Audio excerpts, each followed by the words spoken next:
नमस्कार. आज आपण बनवणार आहोत मखाना चिवडा. मखाना हा खूप हेल्दी पदार्थ आहे आणि जर वेट लॉससाठी कोणी ट्राय करत असेल तर त्यांच्यासाठी मखाना हा बेस्ट आहे. आपण आधी मखानाला ड्राय रोस्ट करून घेऊया.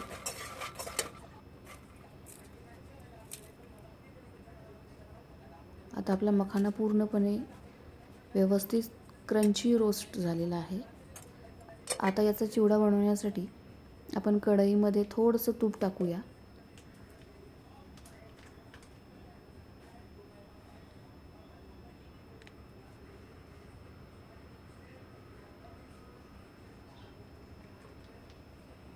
आपण नेहमी चिवड्याला जी फोडणी बनवतो ती सेम फोडणी आपण या बनवणार आहोत.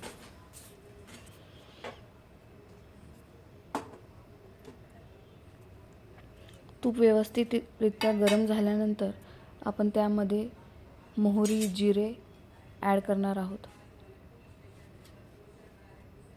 मी ऑलरेडी मका चिवडा जो असतो तो मी फ्राय केला होता आणि शेंगदाणेसुद्धा. तर मी ते सुद्धा यामध्ये मखानाच्या चिवड्यामध्ये मी ॲड केलेले आहेत, थोडा आणखी क्रंचीपणा येण्यासाठी.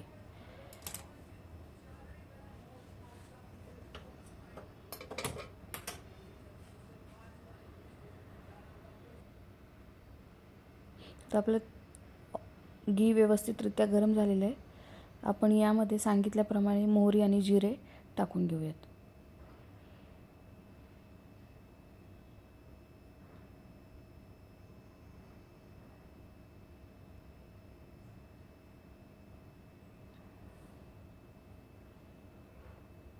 मोहरी व्यवस्थित तडतडल्यानंतर आपण यामध्ये जिरे टाकूयात.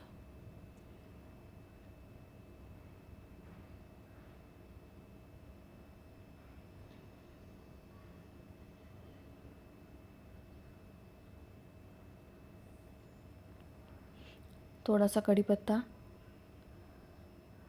मिरचीचे तुकडे. मी इथे लाल तिखट न वापरता मिरचीचे तुकडे वापरलेत.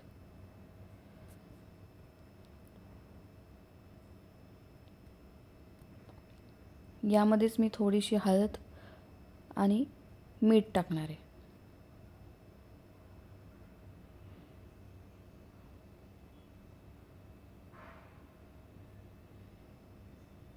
म्हणजे हळदीचा कडवटपणा येणार नाही तेलामध्ये व्यवस्थित फ्राय झाल्यामुळे. जर वरतून हळद टाकली तर थोडंसं कडू लागू शकतं. आणि मीठ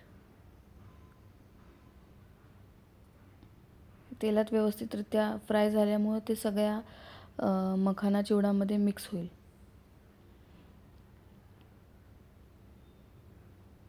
आता आपण यामध्ये जे रोस्ट केलेले मखाना आहे, फ्राय केलेले मका चिवडा आणि शेंगदाणे हे सगळं आपण यामध्ये ॲड करूया.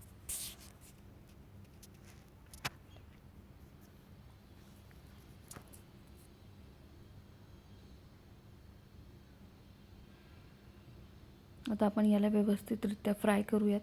पुन्हा एकदा रोस्ट करूयात पुन्हा एकदा एकत्र फ्लेवर येण्यासाठी.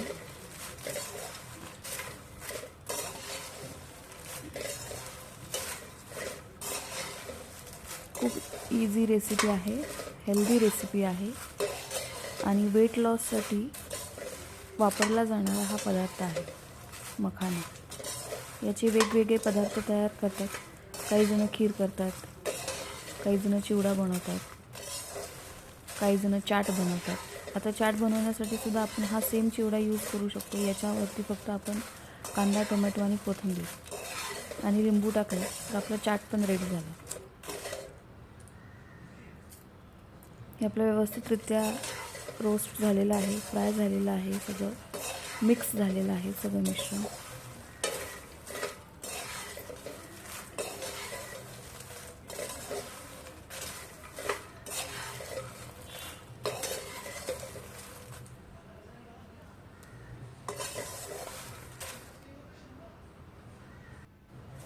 आता आपला हा मखाना चिवडा रेडी आहे.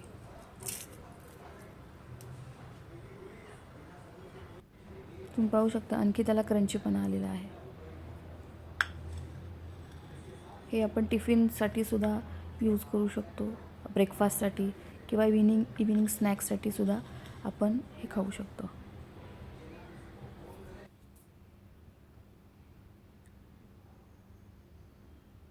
थँक्यू.